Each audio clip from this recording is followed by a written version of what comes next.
नमस्कार दोस्तों, कैसे हैं आप सब। आशा करता हूं आप सभी सुखी व स्वस्थ होंगे। दोस्तों, मैं हूं एडवोकेट राजेश। स्वागत करता हूं आप सभी का एक बार फिर से आपके अपने YouTube channel secular finance TV पर। दोस्तों, जैसा कि आप सभी जानते ही हैं कि मार्च का महीना शुरू हो चुका है और मैं पहले ही कह चुका हूं कि मार्च के महीने में लोन कंपनियों का रिकवरी प्रोसेस अपने पूरे चरम पर होता है। दोस्तों, अब इस महीने में लोन कंपनियां लोन वसूलने के लिए किसी भी हद तक जा सकती हैं। किसी भी हद तक का मतलब यह है कि रिकवरी एजेंट्स आपके घर पे फ्रीक्वेंटली लगातार विजिट कर सकते हैं, आपको तरह तरह की धमकियां दे सकते हैं। कंपनियों की तरफ से ऐसी ऐसी कॉल्स आएंगी कि आपके ऊपर एफआईआर दर्ज हो जाएगी, आपको जेल में डाल दिया जाएगा, आपको ये कर दिया जाएगा, आपका वो हो जाएगा। रिकवरी एजेंट्स भी आपके साथ ये कहेंगे कि भाई अगर आपने पैसा ना दिया तो जेल की हवा खानी पड़ जाएगी। दोस्तों, यही सब बातें इस महीने होने वाली है दोस्तों।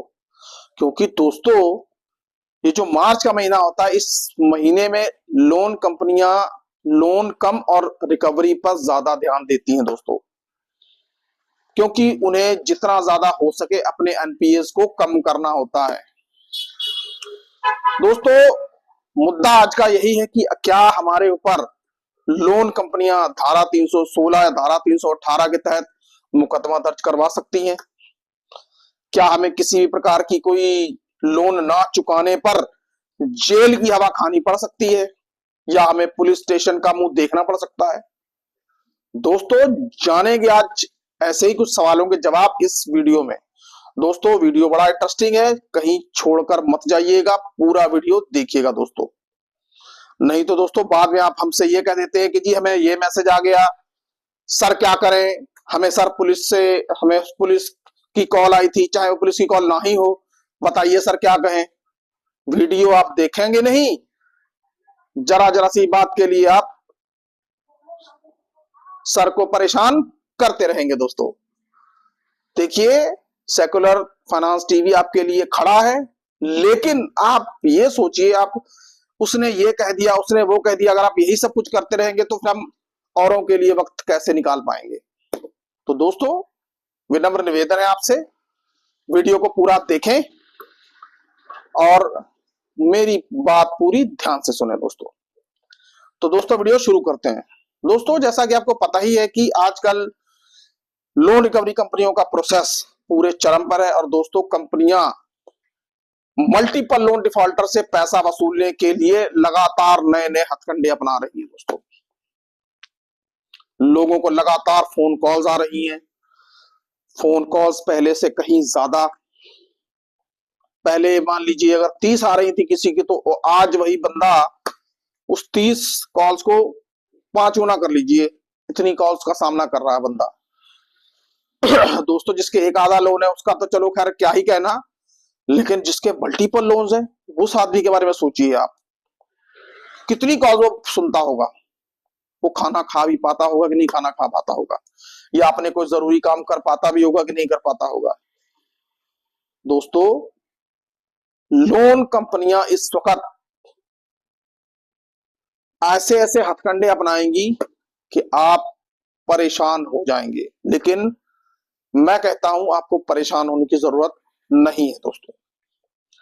दोस्तों, सबसे पहले बात कर देते हैं कि रिकवरी एजेंट्स की कॉल ना उठाने पर आखिरकार होता क्या है।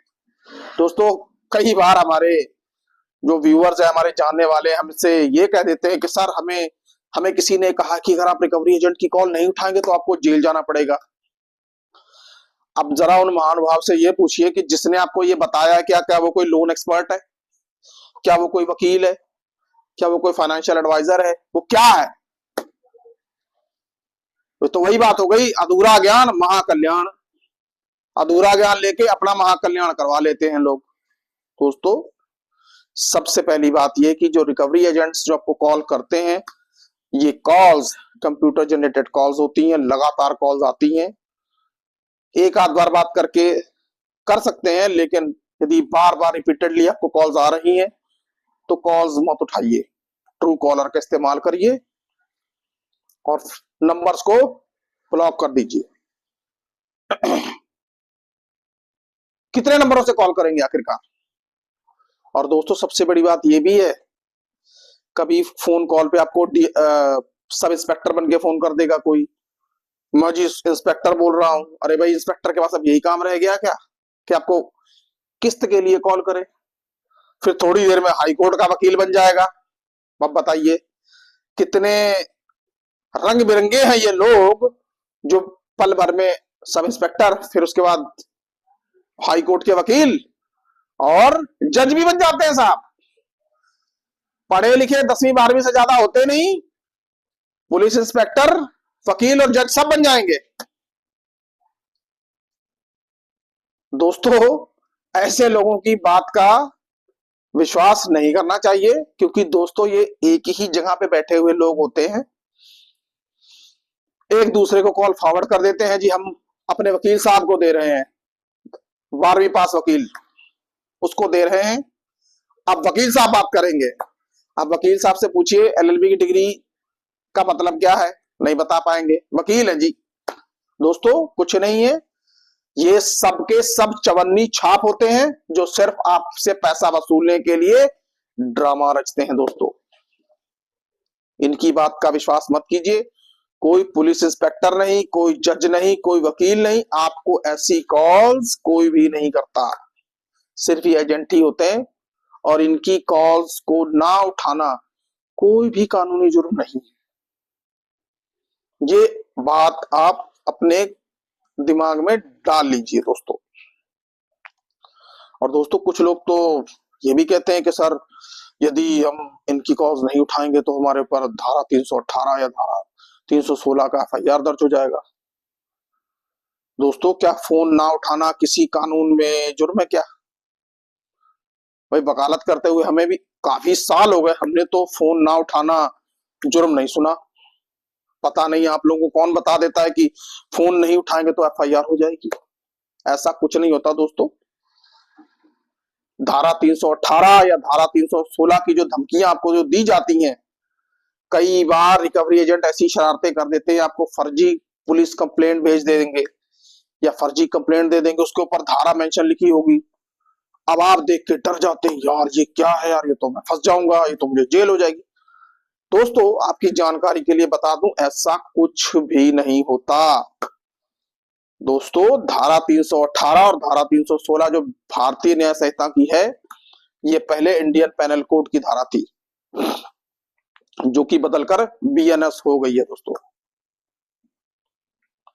दोस्तों इससे डरने की आपको कोई जरूरत नहीं है, कोई एफआईआर नहीं होगी आपके ऊपर, कोई कंप्लेंट नहीं होगी। हाँ डरना उनको चाहिए जिन्होंने लोन लेते वक्त किसी तरीके का कोई फर्जी डॉक्यूमेंट दिया था।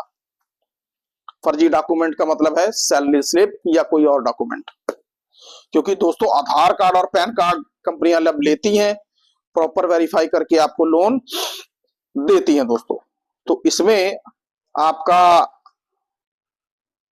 फ्रॉड का तो कोई चांस रह ही नहीं जाता। तो धारा 316 धारा 318 ये कहती है कि फ्रॉड करना और अमानत में खयानत करना। दोस्तों आपने यदि गलत डॉक्यूमेंट दिया होगा तो शायद ये फ्रॉड की गिनती में आ जाए, अदरवाइज नहीं। तो दोस्तों धारा 316 318 के यदि फर्जी नोटिस या फर्जी कंप्लेंट्स आपके पास अगर आ जाए, तो आपको डरने की जरूरत बिल्कुल भी नहीं है, उसको फाड़कर फेंक दीजिए। बिल्कुल बेसलेस है, बिल्कुल बकवास है दोस्तों। फर्जी का डर दिमाग से निकाल दीजिए। दोस्तों मार्च का महीना है, जितना तगड़ा युद्ध होगा, योद्धा को उतनी ही सजगता के साथ युद्ध में तैयारी करके खड़े होना पड़ता है दोस्तों। तो आप भी अपने लिए एक योद्धा बनिए और लोन कंपनियों की जातियों के खिलाफ एक योद्धा की तरह लड़िए। लड़ सकते हैं आप, आपके अंदर किसी प्रकार की कोई कमी नहीं है। दोस्तों मेरा मकसद आपको सिर्फ आपके अधिकारों को याद दिलाना, आपकी कानूनी रूप से यदि जो भी हमसे मदद कर सकते हैं हम करना, क्योंकि दोस्तों लड़ना आपको है, लड़ाई आपकी है, हम सिर्फ आपको रास्ता बता सकते हैं दोस्तों। इसलिए डरने की बिल्कुल भी जरूरत नहीं है दोस्तों। दोस्तों एक बात मैं हमेशा कहता हूं, यदि आपके पास पैसे हैं तो इन कंपनियों के पैसे दे दीजिए, चाहे सेटलमेंट के माध्यम से ही सही, दीजिए जरूर। क्योंकि दोस्तों मैं कभी नहीं कहता कि आप लोन कंपनियों के पैसे मार लें दोस्तों। दोस्तों और एक महत्वपूर्ण बात और, जो कि मैं हर बार कहता हूं, यदि आपको लगता है कि आपका लोन डिफॉल्ट होने वाला है, हो चुका है या हो रहा है, तो बिना किसी देरी के आप प्रायर लीगल नोटिस जरूर दीजिए दोस्तों। क्योंकि दोस्तों प्रायर लीगल नोटिस आपके लिए वो जमीन तैयार कर देगा जो आने वाले समय में आप उस पर आराम से खड़े हो सकेंगे और लोन कंपनियों की जातियों का डटकर मुकाबला कर सकेंगे दोस्तों। दोस्तों आपसे विनम्र निवेदन है कि इस वीडियो को ज्यादा से ज्यादा शेयर करें, ज्यादा से ज्यादा फैलाएं, ताकि मल्टीपल लोन में फंसे मेरे भाई मेरी बहन, उनके दिमाग से यह डर दूर हो सके कि लोन कंपनियां हमारे ऊपर किसी तरीके की एफआईआर दर्ज कर सकती हैं दोस्तों। दोस्तों फर्जी एफआईआर के ऊपर आज का ये वीडियो आपको कैसा लगा, कृपया कमेंट बॉक्स में कमेंट करके मुझे जरूर बताएं दोस्तों। सुखी रहिए, स्वस्थ रहिए। जय हिंद, जय भारत।